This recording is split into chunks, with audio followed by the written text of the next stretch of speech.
All right, this video is intended to give you a brief introduction to US foreign policy.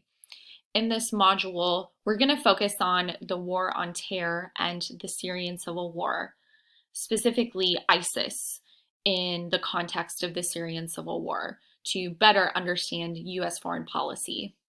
But first, I just want to note that US foreign policy isn't just about military and security issues. Now, this is the majority of US foreign policy. Oftentimes, we have to ask really important questions that affect the role or the position of the United States in the international sphere or on the international stage that inadvertently affects the United States civilian population. If you look at the United States federal budget, for instance, you'll notice that a large portion of the United States federal budget goes to the Department of Defense. That's something that United States citizens, the civilian population, were paying for the wars that we wage abroad via these tax dollars, right? So military and security related questions are things like, should the United States continue to wage war in Iraq and Afghanistan? In addition to that, there is a new frontier related to the war on terror in West and North Africa. So, should the United States get involved there? In addition to this, though, we also ask questions related to humanitarian issues. So, what kind of role should the United States have on the international stage as almost like a moral arbitrator? So, related to this, right, we might ask questions about what has happened in the past, and that might inform our decision to get involved in a humanitarian crisis going forward. So, for instance, should the United States have intervened in the Rwandan genocide in the early 1990s? Does that mean now that the United States has a responsibility to protect the civilian population in Syria from the Assad regime using chemical weapons against it? Okay. In addition to this, we also ask questions related to international trade policy. So this foreign policy dimension has to do with the agreements that we come to with other countries on what goods, commodities, services can be traded between our borders and whether or not we're going to enact tariffs on those goods and commodities being traded. So there are a lot of trade agreements that the United States is already a part of. For instance, we just recently renewed NAFTA. NAFTA is a trade agreement between the United States, Canada, and Mexico. Lastly, though, the United States foreign policy also has kind of an environmental dimension to it as well. So you probably already know that the Trump administration pulled the United States out of the Paris Climate Accords. Okay, so in this module, we're going to focus on military and security related issues because these are the decisions that affect our lives the most. One thing I want to note about US foreign policy is Congress has some pure view over US foreign policy. In other words, Congress has some oversight, some control over our defense spending and whether or not we decide to sign on to a trade agreement with Mexico and Canada, things like that. However, this is a power that is primarily allocated to the presidency. In other words, the executive branch exercises a whole lot of pure view over US foreign policy. That inadvertently means that US foreign policy is not static. It hasn't been the same for the last couple decades.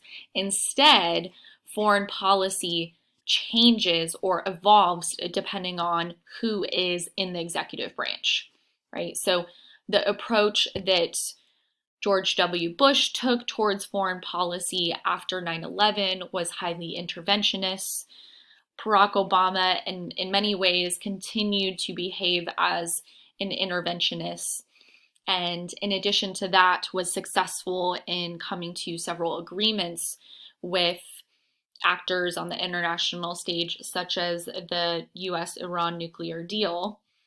Alternatively, now with President Trump in the White House, his foreign policy approach is much more isolationist, right? So here's a picture of him meeting with Kim Jong-un last year in 2019. Now, President Trump has tried to get North Korea to give up its nuclear weapons, has been unsuccessful in doing so. But one thing that I want to note about the Trump presidency and his foreign policy, if we could just summarize it in one sentence, we would say that the Trump administration has kind of violated American norms, historical norms, in terms of what countries we consider our allies and what countries we consider our enemies or our foes. So I think if there's one thing that the Trump administration will be remembered for in terms of foreign policy, it will be that Trump befriended a lot of foreign leaders that we historically had considered our adversaries or our enemies. So as you continue to make your way through this module, you're going to notice that there is a huge emphasis in this module on the war on terror, and specifically the Syrian civil war, as well as ISIS. This is because for the last decade, or even longer than that, this has been one of the most defining international conflicts that has subsequently defined US foreign policy for the last decade or so. So I want you to get a better grasp, a better understanding of why the Syrian civil war emerged in the first place and how that has actually changed the international order. The Syrian civil war is kind of the root cause of the national movement, the nationalist movements that we are now observing in Europe. So relatedly, we could actually argue that Brexit, the fact that Britain is leaving the EU, the UK is leaving the EU, we could argue that one of the primary reasons for that is because of the Syrian refugee crisis that was a result of the Syrian civil war. So there are now more refugees around the globe than there have been since World War II because of the Syrian civil war. Right? So the Syrian civil war has not just affected the makeup, the landscape of foreign relations in the Middle East, but has affected the international order at large. Okay, secondly, you're going to notice that in this module, there's a huge emphasis on ISIS, because for the last couple years, this has kind of been our primary focus in the Middle East. And the Syrian civil war kind of made it possible for the Islamic State to emerge in the Middle East, in this part of Syria and Iraq here that you can see on this map. So before I end this video and before you get working on the remainder of the module, I want to point out one thing to you. I have assigned to you, of course, some reading from the textbook. And then after, you're going to watch a video from Vox about why the Syrian civil war began. But then in addition to that, I have a link here to a podcast that you're going to listen to. But notice here, I have put for you that I only want you to listen to the prologue, chapter 1, chapter 7. Of course, I want you to listen to the entire thing, but you're not required to. I'm only expecting that you listen to the prologue, chapter 1 and chapter 7. I really hope you guys just enjoy this podcast. You might have to click on this link here in order to get to the actual source. So this is the prologue, the mission, and then I'm asking you to listen to chapter 1 as well as chapter 7. But if you have some extra time on your hands, I think you're going to find the podcast series really captivating. You're just going to find it entertaining in general. So if you want to listen to the entire thing, that would be great. This podcast series is narrated by a woman named Rukmini Callimachi, and I think I just butchered her name a little bit. Anyways, she is a reporter and she has been investigating ISIS for years. And so she kind of has some really captivating, but also frightening, alarming stories to tell about what it was like to cover ISIS in Iraq and Syria.